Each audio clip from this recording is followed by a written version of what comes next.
noite, meu cliente. Boa noite, a requerente, a sua advogada, minha colega de profissão. Eu gostaria de convidar a todos que têm o processo em mãos para que dêem uma olhada no anexo do boletim de ocorrência, onde no tal documento consta a data do dia 22 de maio de 2010. Momento tal que, segundo a alegação da requerente do processo, o casamento era estável, era firmado entre ambas as partes, passando assim a somente sofrer turbulências a partir de dezembro de 2014, como consta na alegação da peça processual. Eu quero esclarecer aqui um grande mal-entendido, que pode ter sido por parte da requerente, ou pode ter sido até mesmo por parte de nós que recebemos a peça processual e damos a interpretação a ela. Eu quero alertá-los para o fato de que o meu cliente, o senhor Napoleão Bonaparte, idôneo, de boa moral, que preza pelos princípios éticos e conservadores da família tradicional brasileira, sempre nas suas manhãs de segundas-feiras, ele sempre prezou por iniciar bem a semana de trabalho, depois da folga de domingo, depois daquele churrasco. E ele acordou numa manhã de segunda-feira pensando em fazer diferente, pensando em como ele ia apimentar a relação com sua amada esposa, a sua tão querida esposa. Então ele saiu do seu quarto em torno de 7h15 da manhã, pensando no seu dia de serviço, pensando como ele poderia agradá-la naquela manhã de segunda-feira. E então ele observou que ela estava a realizar os afazeres domésticos, mais especificamente lavando as vasilhas. Então ele chegou, teve a ideia de servir a si mesmo um copo d'água. No momento que ele pegou um copo que teria sido lavado naquele momento pela nossa requerente do processo, porém por um breve descuido, ele deixou esse copo cair, o copo se estilhaçou e a requerente, por um momento de distração, de nervoso, que ela é uma pessoa estressada, uma pessoa temperamental, ela teve a impressão de que foi o objetivo do seu cônjuge acertá-lo com aquele copo. Não notando, paralelamente a essa queda do copo, que o meu cliente estava a tentar dar uma cantada com uma pessoa que tem, de acordo com os autos do processo que consta, a certidão de casamento, que são casados desde dezembro de 97, como discorda do alegado no processo, então também peço atenção a essa divergência. Quando ele disse que iria lhe bater, quando ele disse que iria lhe mostrar o que é um homem de verdade, ele estava tentando, na verdade, cantar a sua esposa, mostrar que ele ainda podia oferecer algo de mais quente, mesmo com todos esses anos juntos. Então, a nossa requerente, sem atenção, com aquele nervoso, aquele estresse, não notou a conotação sexual da fala do nosso cliente. Onde no bater, talvez todos somos pessoas de maiores, temos responsabilidade e consciência de atos sexuais mais pesados. E da sua maioria das mulheres, elas gostam de. Então eu digo que ela, diante disso tudo, além de ela não ter notado o ato de romantismo extremo do nosso cliente, ela paralelamente acordou numa manhã de mau humor, no qual ela já estava recebendo, fazendo ligações, como consta na própria peça processual, no que há ligações no período de 4 de maio até o dia 11, diversas ligações para telefones celulares, para os telefones fixos. E no próprio comprovante de residência, que essa é a finalidade do anexo da conta de telefone, consta que ela excedeu o limite da franquia de ligação de minutos que eles tinham ali contratados naquela residência. Então, eu particularmente, ao analisar o caso, ao analisar os atos e todas essas contradições presentes na peça, eu tenho uma suspeita de que a nossa requerente do processo, ela tem um segredo. Segredo este que seria responsável principalmente por tentar contra o próprio casamento. Visto a suspeita dessas ligações, a maioria em horários que o seu companheiro, o seu esposo não estava presente em casa, em horários até tarde da noite, com a expressão chuva da palavra, às 22 horas, ligações às 22 horas, com duração de 1 minuto. Então, ela, com toda essa tendência de esconder a suspeita dessas ligações, para quem seria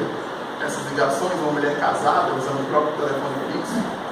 para fazer essas ligações, visto que o meu cliente possui um celular de emprego e somente usa para tal, para contatos profissionais, ela, diante dessa vontade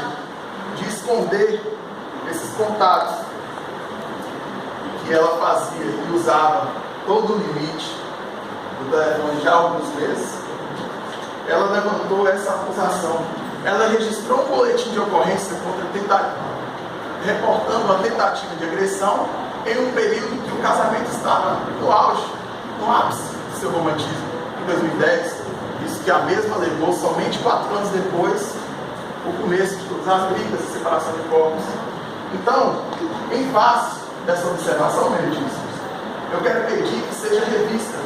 que seja reanalisada toda a credibilidade das alegações apresentadas pela nossa requerente do processo. E além do mais, eu também peço que seja revista a discriminação da partilha de bens, que ela discriminou como estar com o marido, não aguentar mais a situação, estar sendo pressionada, estar sendo agredida, confirmou uma testemunha tendenciosa com sua amiga íntima, sendo a única que depois a favor da requerente, porém não foi positivado esse depoimento, e ela usou dessas artimanhas para construir embasamento para destruir o próprio casamento. Eu não vou levantar a falsa acusação, porque não cabe a minha aqui nesse tribunal, mas eu peço que analisem o quão sugestiva é essa situação, o quanto tempo a Joana D'Arc passou construindo bases para tentar acabar com o próprio relacionamento, para acabar com o próprio casamento, e no fim ainda pedir a casa, pedir o carro, pedir a guarda dos filhos, os supostos filhos do casal, pedir uma pensão de 50% do salário do meu cliente, valor esse que recebe líquido de R$ 2.500 por mês, o qual 50% corresponderia a R$ 1.250, valor que torna impossibilitada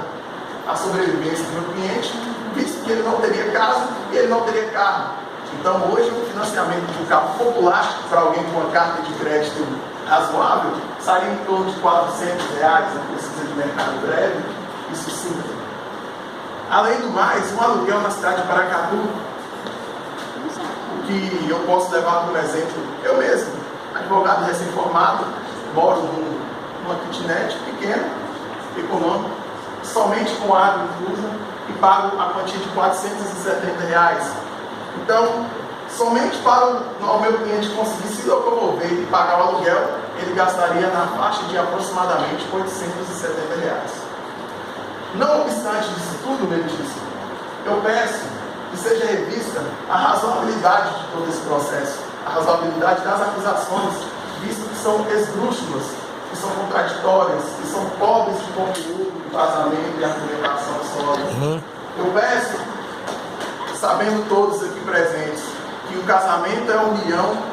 de duas pessoas, visando a abertura do eu individual, visando abrir mão de conquistas que podem ser atingidas ali por uma pessoa que segue sozinha e aderindo a nosso tipo de conquista que só pode conquistar com um casal. A gente só pode construir ao lado de uma pessoa. A gente sabe que no momento que ele contraiu matrimônio com a requerente, ele abriu mão de sua carreira, do seu crescimento na sua carreira, Ele estacionou na vaga de gerente da empresa citada, Pinga Quente Limitada, porque eles tinham uma proposta para ele de supervisor geral, supervisor de região, porque é uma empresa de distribuição, mas no qual ele teria que dispor de condição de morar em outras cidades, de passar tempo fora, e ele não fez isso por contrair núpcias, por amar a requerente, que hoje impõe uma ação contra a sua honra, contra a sua moral e contra os princípios do meu cliente. Eu quero pedir que seja revisto o pedido da guarda das crianças. Eu quero que seja revisto o pedido de 50% do salário, que é mais que lógico. No momento em que ela quer a casa, que é o carro, é mais que lógico que crescerão as despesas do meu cliente, visto que ele abriu mão de conquistar tudo isso por si só, ganhar um melhor salário em prol de construir um casamento sólido. E peço também que sejam levados em conta os princípios ofendidos do meu cliente, visto que ela alegou que a guarda seria melhor ficar com ela por obviedade, por coerência, mas qual seria pior? Um brasileiro que segue a tradição de todos os jovens, todos os pais de família, todos os casados, os solteiros, de tomar uma cerveja no bar, de sair, de confraternizar com os amigos, de não pôr fim à sua vida social por causa de um relacionamento, ou uma pessoa desestruturada psicologicamente, que tem coragem de anexar um documento com datas e na peça fornecer dados divergentes. Então eu peço que seja analisado, eu coloco o meu cliente à disposição, eu me coloco à disposição, a representação de todos os meus colegas, a fim de chegar a um consenso, não só para nós valores, mas também para nós modelos de compartilhamento de bem, porque não é justo, afinal, o que todos estamos procurando aqui não é justiça. Muito obrigado.